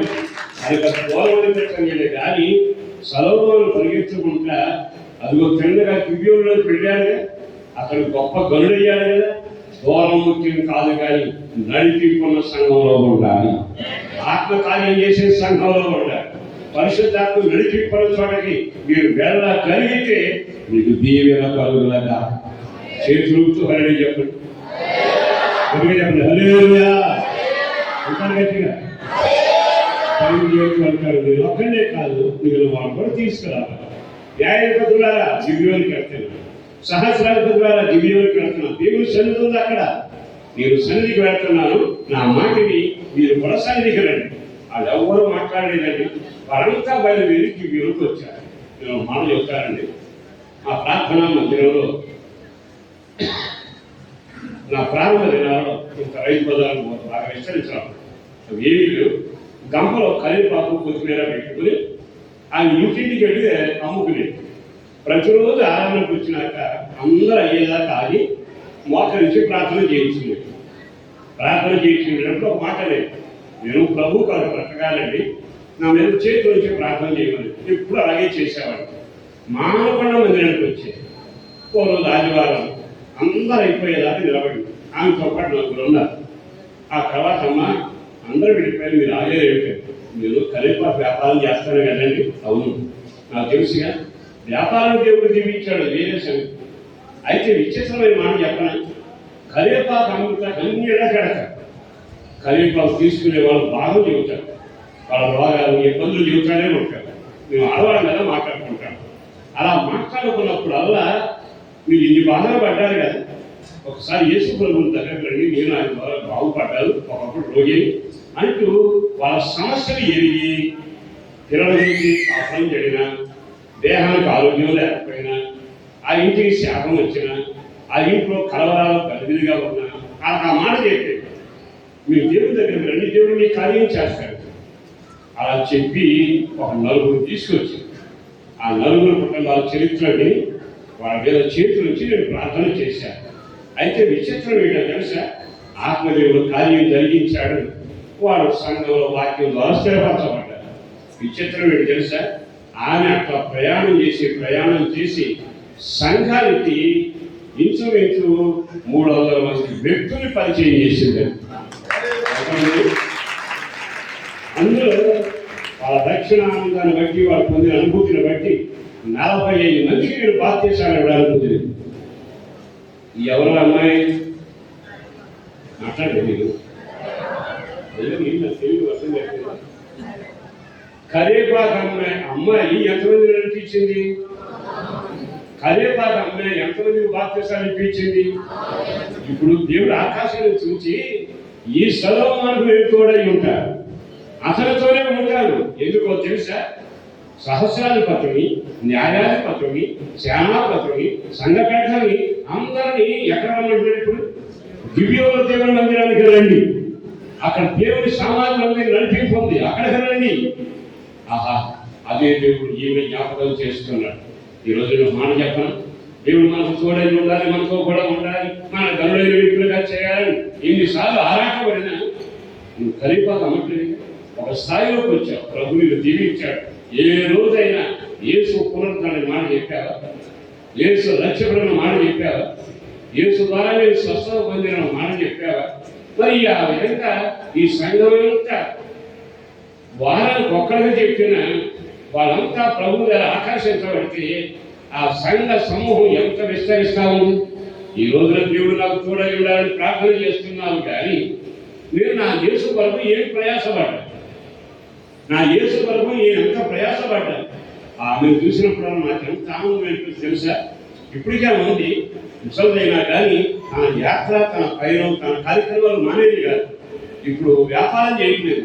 ఊళ్ళో కూర్చుని నెమ్మదిగా కుటుంబాలుగా జ్ఞాపకం చేసుకుని, అయ్యా పలానా కుటుంబం దారి తప్పింది, అయ్యా పలానా కుటుంబం వాళ్ళు చల్లబడ్డారయ్యా, పలానా కుటుంబంలో కొన్ని సమస్యలు ఉన్నాయ్యా, ప్రధాన వేసుకుని ప్రార్థన చేస్తూ ఆ సంఘాన్ని దేవుని వైపు మళ్లించడం మొదలుపెట్టి, వాళ్ళు దేవుని వైపు మళ్లించినప్పుడల్లా ఆ సంఘం స్థిరపడటం మొదలుపెట్టి, అందుకేగా దేవుడు అంటాడు, ఈ సొలొమోనుతో కూడా నేను ఉంటాను, ఈ సొలొమోనుతో నేను ఉంటాను అని. చాలాసార్లు మనం మనుషులు సాధ్యం చేయటానికి వెళ్ళారుగా. అది ఇంట్లో పెళ్లి అంటే 3 రోజులు సెలవు పెట్టేస్తారు. అది ఇంట్లో చావు వచ్చిందంటే అక్కడికి వెళ్ళి వారం రోజులు సాధన చేస్తారు. కానీ దేవుని కొరకు ఎప్పుడైనా ప్రయాసపడ్డాను. దేవుని కొరకు సొలొమోను ఏం చేశాడు? చిన్న వయసు రాజు అయ్యాడు. ఎన్ని సమస్యలు, ఈ జనం న్యాయం ఎట్లా, ఇవన్నీ నాకు అక్కడ నడిపింపుకి వెళ్తాను, సన్నిధికి వెళ్తాను, నడిపించి ఆత్మ నడిపింపుని జ్ఞాపకం చేసుకుంటాను. అక్కడ దేవుని సన్నిధిలో నేను కనబడతాను. అక్కడికి వెళ్ళి గిబియోనులో నా దేవుడు నేను కలుసుకుంటాను. క్షణం ఆగి ఆలోచించండి. నువ్వు ఎప్పుడైతే నడిపింపు కోరుకుంటావు, నడిపించే నాయకుడు వెంబడిస్తావు, నడిపించే వాక్యాంశాల జీవితానికి అప్పగించుకుంటావు, దానివల్ల జరిగే గొప్ప కార్యం ఏంటో చెప్పన, నీ జీవితంలో దేవుడు నీతో నీ పిల్లలతో ఉండబోతున్నాడు. ఎట్లా చెప్పు ఆమేన్. దేవుడు నీతో నీ పిల్లలతో ఉండునగా, సొలొమోనుతో దేవుడు ఈరోజు నీ మాట విన్న వారందరితో కూడా ఉండునగా. ఆగి ఆలోచిస్తాను. పోతూ ఎంతమందిని తీసుకెళ్ళాడు? ఇప్పుడు నీ చేయబెట్టి చెప్పండి అంటే మీరు ఏమన్నా తెలుసా? అప్పుడు ఏమీ లేదండి, 2 ఎకరాలు కొన్నాను, ఏమీ లేదండి, ఇప్పుడు కాలు కూడా కొనుక్కున్నాను, అపార్ట్మెంట్ కూడా కొన్నాను. ఇన్ని సంపాదించావు కదా, ఒక విలువైన ఆత్మను సంపాదించావా? ఒక పక్కన ఒక వ్యక్తికి యేసు దేవుడిని మాట చెప్పగలిగావా? పునరుద్ధాన పత్రిక ఉన్నావా? దైవ సంబంధమైన కార్యాలు వివరించగలుగుతున్నావా? ఒకసారి ఆగి ఆలోచించండి. ఆడకపోయిన దేవుడు మీతో ఉన్నట్లుగా మీరు గిబియోనుకు వెళ్ళుదురుగాక, దేవుని నడిపింపులు కోరుకుందురుగాక, నడిపించే సేవకులు అనుసరించుదురుగాక. అందుకంటే నేను అగ్నిలోంచి కొంతమందినైనా లాగాలి, అగ్నిలోంచి కొంతమందినైనా లాగాలి. ఏనాడైనా యోచించావా? గుడిని చీకటి చూడు, నీ పర్వతాన్ని పెడతాం కదా, అక్కడ వెళ్ళాక బలానమ్మకమైన వాళ్ళు కేక వినబడుతుంది. ఈ సేవకుల గురించే కాదు, నిన్ను గురించి కూడా అడుగుతాడు. నేనండి కూలి పని చేసుకున్నాను, పని చేసుకున్నాను, దేవుడి దేవాల ఒక 5 ప్రభు వైపు మళ్ళించి మందిరంలో దేవుడి సొంతం నాటానండి. వాళ్ళు దేవుడి ప్రభులో ఉన్నారు. 5 దేవుడి వైపు చెప్పగలిగారు అంటే ఆ రోజున కోట్ల పరుల మధ్యలో నేను చూసినప్పుడు బలా నమ్మకమైన వారా అనే శబ్దం వినబడుతుంది. ఏమీ లేకుండా ఊరుకుంటా వచ్చి ఊరుకుంటే వెళ్ళిపోయి, ఏదైనా పెడితే తిని వెళ్ళిపోవడం, ఏదైనా కాలిపించి వెళ్ళిపోవడం, అది మాత్రమే కాదుగా. ఎవరో తెలుసా? నిశ్చయముగా ప్రజలను మీరు దేవుని వైపు మళ్ళించాలి, నశించిపోయే వారిని దేవుని రాజ్యాన్ని సిద్ధపరచాలి, అనేకులు దేవుని వైపు తిరగగలగాలి. ఈరోజైనా ఈ మాటలు విన్నాకైనా నువ్వు గిబియోనులో ఉన్న క్రైస్తవుడవేనా? నువ్వు గిబియోను పెడతాన క్రైస్తవుడవేనా? గిబియోనులో పెడితే అక్కడ దేవుని నడిపింపడతాడు, అక్కడ మందసం ఉంటుంది, బలిపీఠం ఉంటుంది, ఆత్మ కార్యాలు ఉంటాయి, అభిషేకం ఉంటుంది, మాట్లాడే దేవుడు అక్కడ వస్తాడు. అక్కడ మాట్లాడటం మొదలు పెట్టాడు. మా మిత్రులు అరణ్య యాత్రలో మాట్లాడి నడిపించిన వాడు ఆయనేగా. మరి నీ జీవితంలో ఆ కార్యం ఎందుకు చేయడంలా? అలా చేస్తే దేవుడు నీ యెహోవా నీతో కూడా ఉండబోతా ఉన్నాడు. మరో విచిత్రం తెలుసా? నువ్వు గిబియోనుకి వెళితే, దేవుని సన్నిధికి వెళితే, ఆయన ముఖం చూడగలిగితే, నీ ముఖం ఆయనకు చూపించగలిగితే, నీ పక్షాన దేవుడట లేచి నీ పక్షాన పోరాడతాడు. యెషయా గ్రంథం 21 వాక్యాన్ని జ్ఞాపకం చేస్తారు. క్షమించండి, 28 అనుకుంటా, ఒకసారి చూస్తారు. 28, 21 యెషయా గ్రంథం 28, 21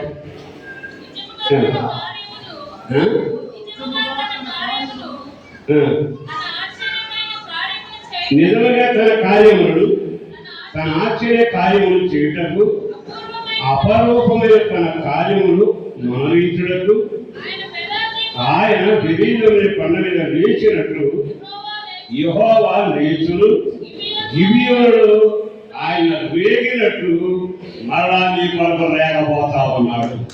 చెప్పడం గురించి ఒకసారి కనపడతాము. నువ్వు దేవుని సన్నిధికి వెళితే దేవుని నడిపింపు కోరుకుంటే అక్కడ మాట్లాడే స్వరం ఇంటి ఆత్మ నడిపింపుకు అప్పగించుకుంటే అక్కడ ఉన్న దేవుడు ఏం చేస్తాడో తెలుసా? 4 కార్యాలు చేస్తాడు. చదువున్నమాట. మొదటి తన కార్యము విధముగా చదువున్నా విధముగా తన కార్యము తన ఆశ్చర్య కార్యము తర్వాత అప్రభమైన కార్యము చదువు చక్కగా అయిపోయాయి. కార్యము ఆశ్చర్యమైన కార్యము అపరూపమైన కార్యము నమ్మకం అంటే విశ్వాస జీవితంలో 3 కార్యాలు చేస్తారు. ఆ 3 నోట్ చేసుకోండి. పలకండి అందరు కలిసి. 1 దేవుని కార్యము, 2వది ఆశ్చర్యమైన కార్యము, 3వది అపరూపమైన కార్యము మీ ఇళ్లలో జరుగునగాక, ఈ సంఘాల్లో జరుగునగాక, ఈ పరిచయంలో జరుగునగాక. అద్భుతమైన కార్యమైన చేయబోతా ఉన్నాడు. ఇప్పుడు ఈ యొక్క సొలొమోను పరిగెత్తుకుంటూ గిబియోనికి వెళ్ళాడు. గిబియోనికి వెళితే అక్కడ ఆయన కలిగే దేవుడు తెలుసా? తన జీవితంలో ఆశ్చర్య కార్యాలు జరుగుతాయి, అపరూపమైన కార్యాలు జరుగుతాయి, ఎన్నడూ జరిగిన కార్యాలు జరుగుతాయి, దేవుని కార్యాలు జరుగుతాయి. సొలొమోను చిన్నవాడే, తాను 7 దేశాలు నెమ్మదిగా పొందారు, తాను ఎక్కడికి వెళ్ళినా జ్ఞానిగా కీర్తి పొందారు. ఇవన్నీ ప్రభు కృపలో సాధ్యమవుతున్నాయిగా. మరి ఎందుకని మనం నడిచిపోన్న మందిరానికి వెళ్ళాం? దేవుని ఆత్మ నడిపించే స్థలానికి ఎందుకు వెళ్ళాం? వాక్యాన్ని ఉన్నట్టుగా బోధించే స్థలం ఎందుకు అడుగు పెట్టలేదు? ఇతడు రాజ్యాన్ని, సింహాసనాన్ని, కిరీటాన్ని పక్కన పెట్టాడు. నేను గిబియోనుకు వెళ్ళాను. అందరి గురించి పైకి మాట్లాడాడు.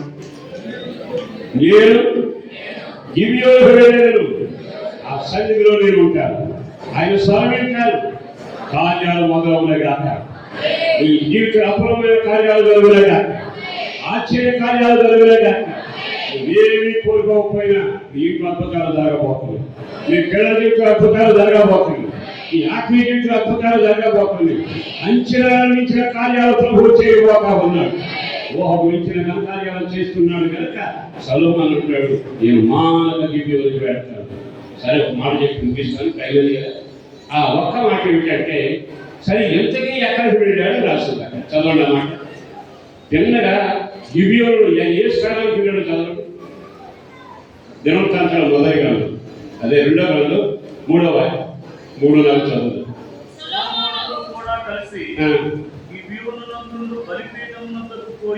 ఎక్కడ పోయారండి?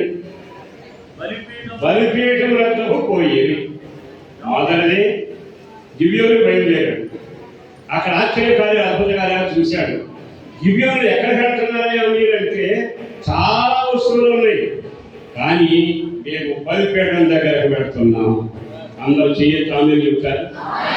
మనసు ఉందిగా, దీపవృక్షం ఉందిగా, సన్నిధి బలం రొట్టె ఉందిగా, గంగాళం ఉందిగా, చాలా ఉన్నాయి.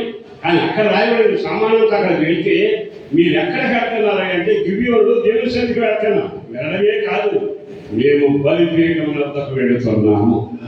అందరూ చెప్పండి, ఎక్కడికి వెళ్ళాలి?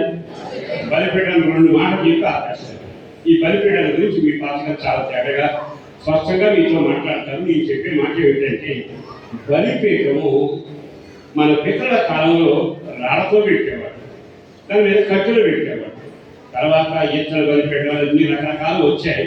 ఇప్పుడు నేను చెప్పే మాట ఏమిటంటే, బలిపీఠం ఉన్న చోట దాని మీద ఏం అర్పించినా దేవుడు అంగీకరిస్తాడు. అంటే బలిపీఠం అంటే నీవు అంగీకరించబడడం. బలిపీఠం అంటే నువ్వు దేవుని చిత్తానుసారంగా దేవుని యొక్క కృప పొందిన వాళ్ళవై ఉండాలి. ఒక క్షణం ఒక బలిపీఠను పౌరపిల్లలు తెచ్చారనుకోండి, వెంటనే సేవకులు ప్రార్థన చేసి దాని రక్తాన్ని వదిలించి తర్వాత బలిపీఠం మీద ప్రార్థన చేస్తాడు. అర్థం ఏమిటంటే, అయ్యా వీరి పాపాలు క్షమించయ్యా, వీరిని కనికరించయ్యా అని ప్రార్థన. అప్పుడు ఆ కుటుంబం అంగీకరించబడతా ఉంది. ఆ పాత నిబంధన పక్కన పెడితే క్రొత్త నిబంధనలో బలిపీఠం స్వార్థ ఉంటుంది. 2000 సంవత్సరాల క్రితం ఈ యేసు అనే దేవుడు ఈ లోకానికి వచ్చి నిజమైన గొర్రెపిల్లలాగా మనందరి పాపాలు మోసుకుంటూ మనందరి పాపాలు తాను అనుభవిస్తూ యెరూషలేము నడివీధుల్లో గొర్రెపిల్లల మీద సిలువను మోశాడు. ఆ తర్వాత సిలువ ఎక్కబడింది. ఆ సిలువలో చేతులు సాగితే గాయాల మధ్యలో బాహుపోటుల మధ్యలో ఆఖరి కొట్టు వరకు రక్తాన్ని కాల్చాడు. ఇప్పుడు ఆ యేసు రక్తం దగ్గర రాగలిగితే నువ్వు దోషివైనా, నరహంతకుడవైనా, పాపివైనా, క్రూరుడవైనా, మూర్ఖుడవైనా, దేవద్వేషకుడవైనా, గౌరవంలో ఉన్నవాడవైనా ఈ బలిపీఠం నిన్ను అంగీకరించబోతుంది. యేసుక్రీస్తు రక్తమే శరణం, యేసుక్రీస్తు రక్తమే అవశ్యం, యేసుక్రీస్తు రక్తం ద్వారానే మనం విడుదల పొందుతాం. ఆ బలిపీఠం నేర్పుతున్న పాక ఎంత ముచ్చటగా ఉందని పాకానంలో ప్రజలను అంగీకరించి పాప పరిహారం తొలగించి ఆ పాపాలు కప్పిపుచ్చే ఘనకార్యం పాత నిబంధనలో బలిపీఠంలో జరిగింది. ఇప్పుడు క్రొత్త నిబంధనలో సిలువనే బలిపీఠం దగ్గరికి మీరు రావాలి. ఆయన చాచిన చేతుల్లో గాయాలున్నాయి, గాయాల రక్తం కాలుతూ వచ్చింది. ఈ రోజైనా ఈ మాటలు విన్నాకైనా నీవు అంగీకరించబడాలి అంటే నువ్వు నిర్విచారమైన ప్రభుత్వమైన పర్వాలేదు. అందరి కొరకు ఆయన చేతులు చాపుతున్నాడు. రండి, ప్రయాసపడి బాలమోస్తున్న వాడ ఆయన దగ్గరకు వచ్చి నీ పాపాలు ఒప్పుకోగలిగితే ఎన్ని పాపాలు చేసావు, ఎప్పుడు చేసేవి అనడం. ఆ పాపాలని క్షమిస్తాడు, రక్తంతో కడుగుతాడు, నిన్ను పరిశుద్ధుడిగా మారుస్తాడు, పరలోకానికి నిన్ను అంగీకరిస్తాడు. పరలోకానికి ఆయన సిద్ధపరచగలిగిన వాడు. ఇప్పుడు మనం ఎక్కడికి వెళ్ళాలో తెలుసా? దేవుడు మనతో కూడా ఉండి, మన పిల్లలతో కూడా ఉండి, మన జీవితాన్ని ఒక ఘనమైన జీవితానిగా మార్చాలి అనుకున్నా, ఘనమైన రాజ్య పరిపాలన యోధులుగా ఉండాలి అనుకుంటే నీకు ఒక మలుపు ఏమిటో తెలుసా? బలిపీఠం దగ్గరకు రావాలి. సొలొమోను ఎక్కడికి వెళుతున్నావు? సొలొమోను ఎక్కడికి వెళుతున్నావు? నా దేవుని బలిపీఠం దగ్గరికి వెళుతున్నావు. అక్కడికి నువ్వు వెళితే అంగీకరించబడతావు. నువ్వు ఎక్కడికి అంగీకరించబడతావు. ఎక్కడికైనా పాప పరిహారం కాదు, ఎక్కడికైనా జీవితంలో విడుదల కాదు. యేసు రక్తమే అవశ్యం, యేసు రక్తమే శరణం, యేసు రక్తమే ప్రతి పాపములు కడిగి పరిశుద్ధపరచగలిగింది. మరి ఈ రోజు ఈ మాట విన్నాక నెమ్మదిగా ఆకాశంలో దేవుడు సొలొమోను చూచాడట. ఎక్కడికి వెళ్తున్నాడు ఇతను? ఎక్కడికి వెళ్తున్నాడో తెలుసా? గిబియోనులో దేవుని నడిపింపు వెళ్తున్నాడు. ఎవరెవరితో వెళ్తున్నాడు? తనతో కావలసిన వాళ్ళందరినీ పిలుచుకుని వాళ్ళ దేవుని వైపు మళ్లించడానికి ప్రయాసపడ్డారు. అయితే ఇతనితో కూడా నేను ఉండి అతని కరుడైన రాజుగా చేయబోతున్నాను. ఆ తర్వాత తిరిగాడు. ఎక్కడికి పోతున్నాడు? లోపలికి. అది ఒక బలిపీఠం ఉందిగా, ఆ బలిపీఠం దగ్గరికి వెళ్ళి ఆ బలిపీఠం మీద తను అప్పగించుకుంటున్నాడు. ఇక దేవుని వెళ్ళాలి. ఒకనాడు పాత్రుడు ప్రభు కనికరించాడు. ఒక మాట చెప్పాను, నా పేరు అయ్యగారు చదివారు, చాలా విలువైన మాటలు రాశారు. అందులో మా నాన్నగారు పోలీస్ ఆపరేటర్, పోలీస్ డిపార్ట్మెంట్ పనిచేసేవారు. మా సొంత ఊరు మచిలీపట్నం. ఆ తర్వాత ఉద్యోగం చేస్తుండగా మా ఇంట్లో 3 పిల్లలు, మగవాడిని ఒక్కడే, 2 ఆడపిల్లలు. మా నాన్నగారు మారు మనసు ఉంది, మంచి క్రైస్తవుడు అయ్యాడు. తర్వాత సేవ చేసుకోవాలి, ఉద్యోగం చేస్తుండగా దేవుడు పిలిచి సేవకు రమ్మంటే మాకున్న పొలాలు స్థలాలు తండ్రికి ఇచ్చి మా ముగ్గురిని బందర్ నుంచి మూట కట్టుకుని హనుమాన్ జంక్షన్ దగ్గర కానుగోలు భూ తీసుకొచ్చారు. ఉద్యోగానికి రాజీనామా చేసి సేవ ప్రారంభించాడు. సేవలో చాలా కష్టాలను అనుభవించాడు. 10 మంది విశ్వాసం సంపాదించడం గొప్ప. తినడానికి తిండి ఉండేది కాదు. అప్పటి వరకు హాయిగా బ్రతికేది. కానీ మా నాన్న సేవకు వచ్చాక తినడానికి తిండి ఉండేది కాదు, కట్టడానికి బట్ట ఉండేది కాదు. నిదర్శనం చెప్పనా? ఒక్క నిక్కరు ఒక షర్ట్ హై స్కూల్లో చదివాడు. మా అమ్మ అనేది బాధపడుతున్నా, దేవుడు చూడయి ఉంటాడని చెప్పేది. ఆయన చెప్పే మాట ఏమో చదవడేది. వేసుకునే బట్టలు కానీ, చెప్పులు కానీ, పుస్తకాలు కానీ ఉండేవి కాదు.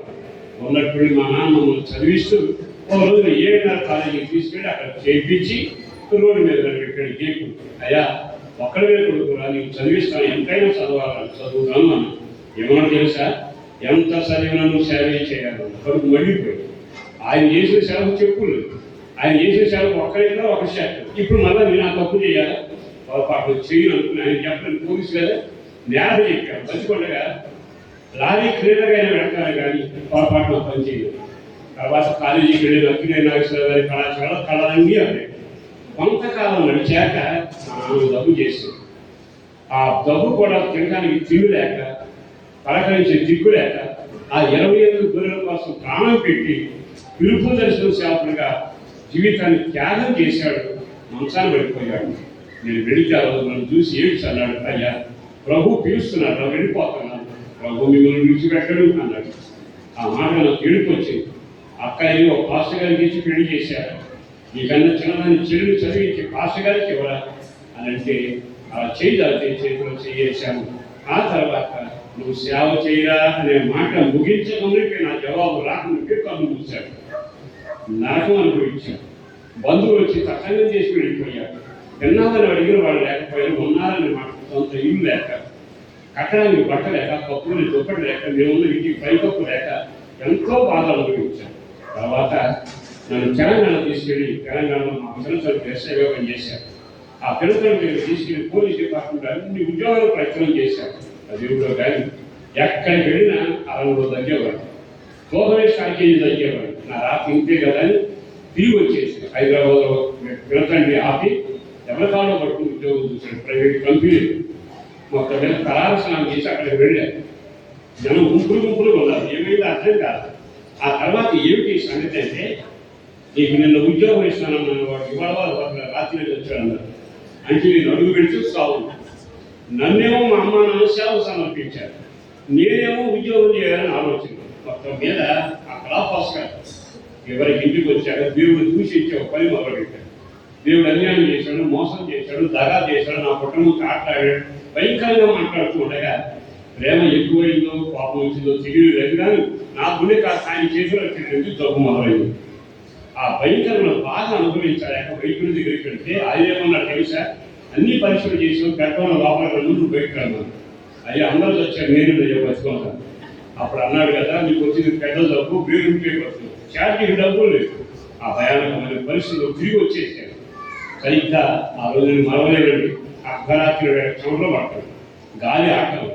ఇక నాకు చావు సమీపించినట్టు తెలుస్తుంది. అక్క చెల్లి తల్లి నిద్రపోతున్నారు.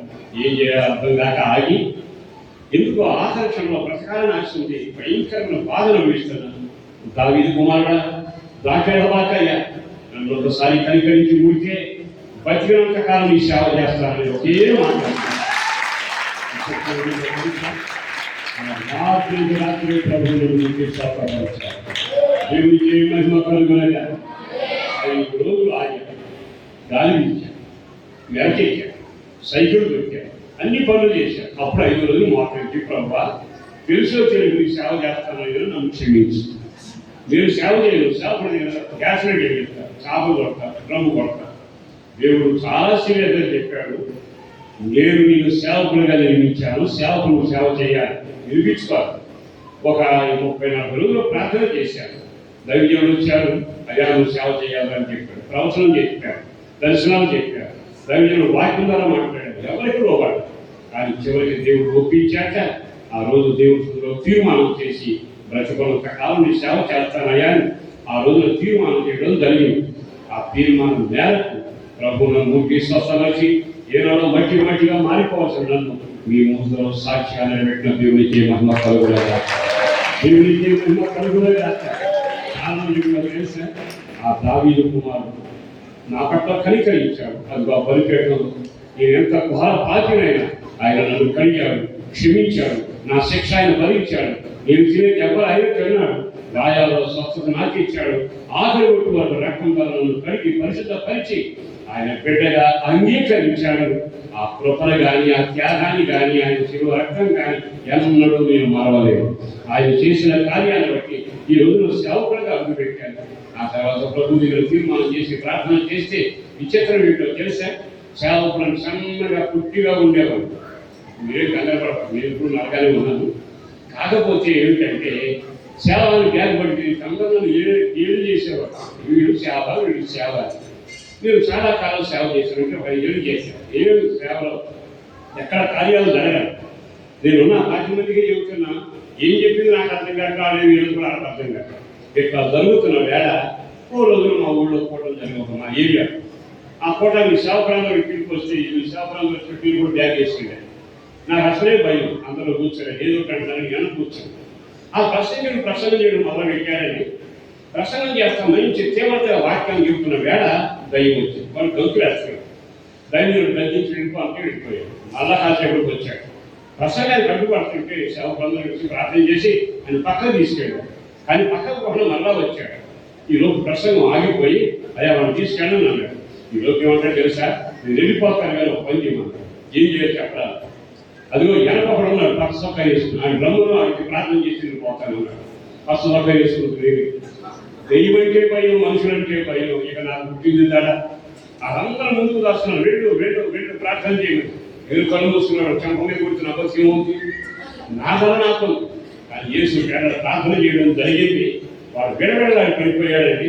అది ఇక అక్కడి నుంచి మా ఏరియాలో ఎక్కడ దయ్యం పెట్టినా ఇదిగో పలానా సంఘం అక్కడికి వెళ్ళాలి.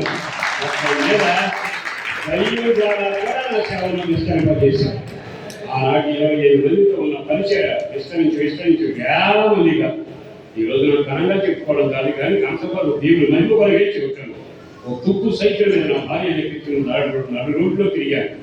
చాలా మంది తిరిగాను. ఎంతో ప్రయాసపడ్డాను చాలా సంవత్సరాలు. ఆ తర్వాత ప్రభుత్వం ఆశీర్వదించడం మొదలుపెట్టాడు.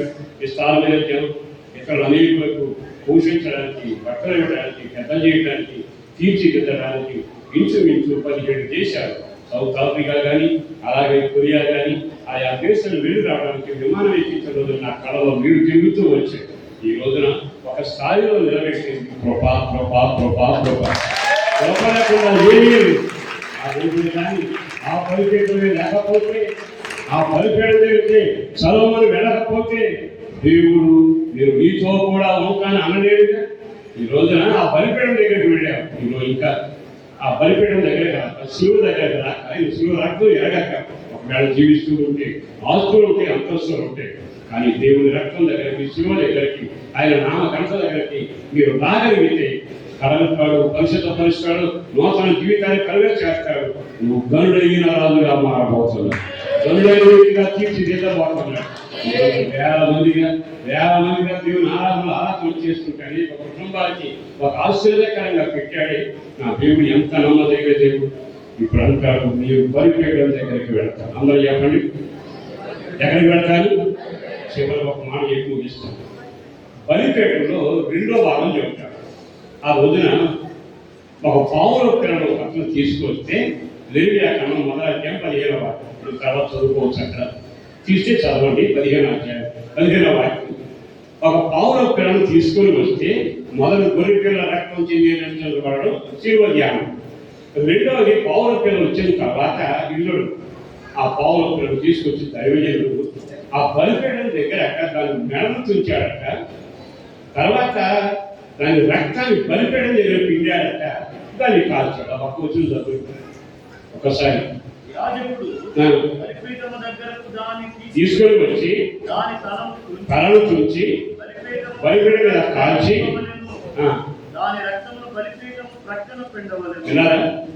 యేసునందు నెరవేరిన దర్శనం ఒకటి. ఇవన్నీ యేసులో నెరవేరలేదు.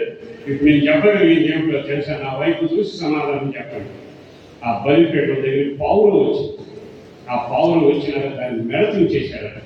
మెడ తుంచితే మాట్లాడదుగా, లోని తెలవదుగా, పెళ్లి కబురు చెప్పదు, కిందలు పెట్టినా తెలియదు. మన తల తుంచనంత కాలం దేవుడి సొత్తుగా మారలేదు. దేవుడు మనకు శిరస్సు అయి ఉండాలి. మన శిరస్సు తుంచబడాలి, మన ఆలోచనలు లయపరచబడాలి. 2వది ఏమిటో తెలుసా? ఆ రక్తం అన్న ఎక్కడ పిండింది? బలిపీఠం ప్రక్కనే పిండారు. అందరూ అమ్మని చెప్పండి. ఆ పావుల రక్తం ఎక్కడ పిండబడింది? బలిపీఠం ప్రక్కనే. ఎవరు కోరిక? ఇప్పుడు ఇంతకాలం బతికారు కదా, దేవుడు ఆయుష్ ఇచ్చాడు, ఆరోగ్యం ఇచ్చాడు, ఉద్యోగం, పిల్లలు, ఆస్తి అన్నీ ఇచ్చాడు. ఇప్పుడు దాకా బతికున్నాం. బండ్లు మారుస్తున్నారు, బస్తాలు తింటున్నాం, ఫీజు కట్టకుండా గాలి ఇచ్చాం, నీరు కట్టాలి, ఫీజు అంతా అనుభవించాం. కానీ ఏ రోజైనా దేవుని బిడ్డగా, దేవుని ద్వారా రక్షించబడిన పౌర పిల్లగా నీ రక్తం ఎప్పుడైనా బలిపీఠం దగ్గర పిండబడిందా? నీ ఓపికైనా, నీ ఆరోగ్యమైనా, నీ శక్తి అయినా దేవుని సేవలో పిండబడిందా? నన్ను అర్థం చేసుకోనండి. మనం ఇతరుల రక్తం పిండాగా, 67 బాబుడికి పిండాం, పిల్లలు పెంచడానికి పిండాం, మన ఓపిక ఇల్లు కట్టడానికి పిండాం. మరి యేసు కొరకు ఎప్పుడైనా నీ ఓపిక పిండబడిందా? నీ రక్తం పిండబడిందా? నీ సుఖం ప్రభు కొరకు పిండబడిందా? చేతులు జోడితో సేవకులుగా చెబుతున్నా, ఇక్కడి నుంచి లేచి వెళ్ళడానికి నీ దేవుడు యెహోవా నీతో ఉండాలి. నీతో ఉండడమే కాదు, నిన్ను గరుడైన రాజుగా చేయగలగా. కనసగా నేను రాజ్యంలో అడుగు పెట్ట, రాత్రి రాజ్యంలోకి వెళ్ళగలగా. నా యేసును బట్టి బ్రతులాడుతూ చెబుతాను. ఆఖరి వరకు తీర్మానం చేశాను. అది ఏ వయసైనా కానీ ఏ రోజైనా ఆఖరి వరకు నా జీవితం ప్రభు కొరకు పిండబడగా. ఉన్న సేవకులందరూ అంతేగా, దేవుని కొరకై పిండబడాలి. ఎంత మెరుగు పొందారు, ఇంత సంఘంలో జీవించబడ్డారు, ఆస్తులు అంతస్తులు పెరిగాయి. మీరు కోరిన విమానం ఎక్కుతూ దిగుతూ ఉన్నారుగా. ఎప్పుడైనా మీ ఓపిక ప్రభు కొరకు పిండారా?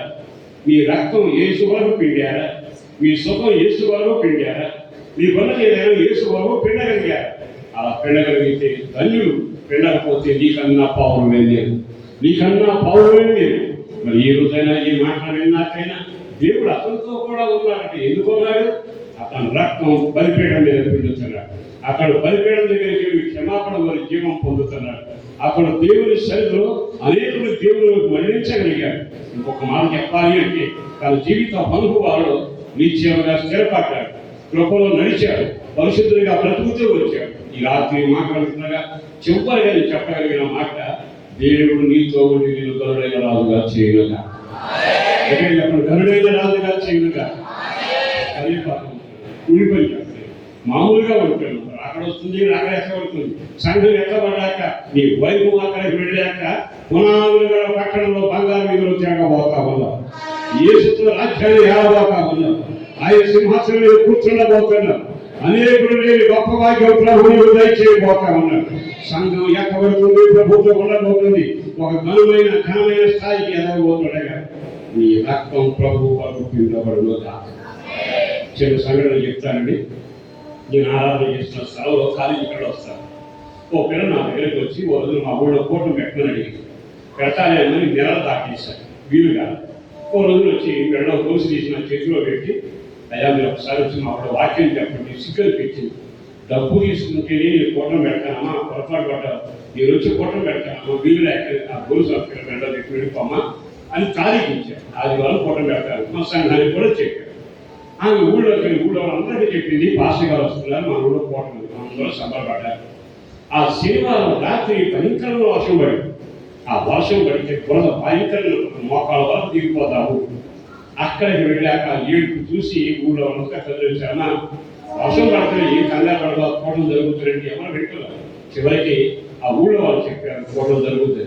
సరే జరుగుతుంది కానీ బురద ఎక్కడ పోతాయంటే మాకు వ్యవసాయం ఉంది, పొలాలు గడ్డి ఉంది కదా, గడ్డి అంతా పరిచేద్దాం, జనం కూర్చుంటారు, వాక్యం చెప్పేద్దాం. అలాగే జరిగింది. వర్షం ఆగింది. నేను ఆ కోటానికి వెళ్ళాను. మా వాళ్ళతో పాటలు పాడారు. పాట నేను వాక్యం చెప్పని వేదిక ఎక్కాను. కానీ ఆ పిల్ల వచ్చి చిన్న మాట చెప్తాను, చెప్పమ్మా. ఆమె చిన్న మాట చెప్పింది. నేను పాస్టర్ గారి దగ్గరికి ఎడకొరకు ఆ ఊళ్ళో పుట్టి పెరిగాను. కాలేజీకి వెళ్ళాక ఆ మందిరానికి వెళ్తే వాక్యం చెబితే యేసు రక్తం నరకానికి తప్పిస్తుంది, యేసు రక్తం పరిశుద్ధమైంది అని ప్రసంగం చేస్తే నేను మారు పొంది ఆయన చేతిలో బాప్తిసం పొందాను. ఒక వారమైన ప్రసంగం చేస్తున్నాడు. వేల మందిలో నేను కూర్చున్నా. ఆ ప్రసంగం ఏమో తెలుసా, నువ్వు రక్షించబడ్డావు, మీ అమ్మ నాన్న నరకానికి వెళ్తే చూడగలవా, మీ ఇంటి వాళ్ళు నరకంలో ఉంటే చూడగలవా, మీ గ్రామస్తులందరూ నరకంలో ఉంటే చూడగలవని ప్రసంగం చేశాను. ఆ ప్రసంగం అయ్యాక ఏడుపు వచ్చి ఆ కోటలు పెట్టించి వాళ్ళందరూ ముందు చెప్పి, మీరు నాకు కాబట్టిన వాడు, మా అమ్మ నాన్నే కాదు మీరు కూడా నాకు కాబట్టిన వాడు, మీరందరూ నరకానికి కడపలో మోక్షానికి రావాలి, మీరు యేసు రక్తంలో కడగబడాలి. అందుకే కోటలు పెట్టిన బాగుండి ఏడ్చింది చిన్నపిల్ల. ఆ ఏడిస్తే సభకు వచ్చిన గ్రామంతా కదిలించారు. వేలమంది ఒకే ఏడుపు, కోటలు కాస్త ఏడుపు కోటలు అయిపోయింది. ఆ తర్వాత నేను వాక్యం చెప్పాను. వాక్యం అయిపోయినాక ఆ ఊరు ప్రెసిడెంట్ గారు వచ్చారు. వచ్చి ఒక చిన్న మాట్లాడాడు. అయ్యా నేను మాట్లాడాను. ఆ అమ్మాయి ఎంత ప్రేమ అంటే యేసు ప్రేమను చూసింది. మా మీద నమ్మకాలు మేము వాళ్ళ వాళ్ళ ఊళ్ళో వాళ్ళు వాళ్ళ అమ్మ మీద ఉండాలి, ప్రేమ భవిష్యత్తు మీద ఉండాలి. కానీ మేము నరకానికి అడగకూడదని అంత ఏడ్పించింది. చాలా బాధ అనిపించిందని. ఇక వచ్చే నెల నుంచి ఆ కోటం పెట్టాలి వీలు లేదు అన్నాడు. నాకు బాధ ఏం తప్పు చేసింది అక్కడ అదే చెబుతాను వినండి. ఇక మీద ఈ ఊళ్ళో కోట ప్రతి నెలకు రోజు పెడతారు, ఖర్చు అంతా నేను ఒక్కడే భరిస్తాను, ఒక్కడే భరిస్తాను. వారు నెలకొకసారి కోటలు పెట్టాను. ఊళ్ళో సగం మంది రక్షణలోకి వచ్చారు. మందిరం పెట్టాడు, మందిరం పెట్టాడు. వేల కొలది ఆరాధన చేసుకుంటున్నారు. ఆ పిల్లలను చూసినా, నేను ఆ పిల్లలు చూసిన పిల్లలు కళ్ళలో నీళ్ళు వస్తుంది, గట్టిగా కౌగిలించుకుంటే, అయ్యా నా ఊరంతా మోక్షంలో ఉండాలి, నా ఊరంతా మోక్షంలో ఉండాలి అది ఆలోచిస్తారు. ఆ పిల్లకు ఉన్న బంగారం నా చేతిలో పెట్టి సువార్త వినిపించాలి. ఆమె పిండిగా రక్తం, ఆమె ఎంత ప్రయాసపడింది. గుడి నుంచి వీటిని ఆలోచించు. నువ్వు తినడానికి ఇష్టపడుతున్నావా, పిండబడటానికి ఇష్టపడుతున్నావా, దేవుని కొరకు బ్రతకడానికి ఇష్టపడుతున్నావా, నా సౌఖ్యమైన కష్టమైన వ్యాధులైన దేవుని సేవలు ఉన్నారు కానీ నేను పిండబడాలి. ఈరోజు ఈ మాట విన్నాకైనా దేవుడని యెహోవా నీతో కూడా ఉండి బహుగణుడైన రాకడలో ఎత్తుకుని రాజ్యంలో నిలబెట్టినట్టుగా దేవుడని యెహోవా నీతో కూడా ఉండాలి అనుకుంటే ఈరోజు ఈ మాటలు విన్నాకైనా ఒక తీర్మానానికి రావాలి. తీర్మానం ఏమిటో తెలుసా?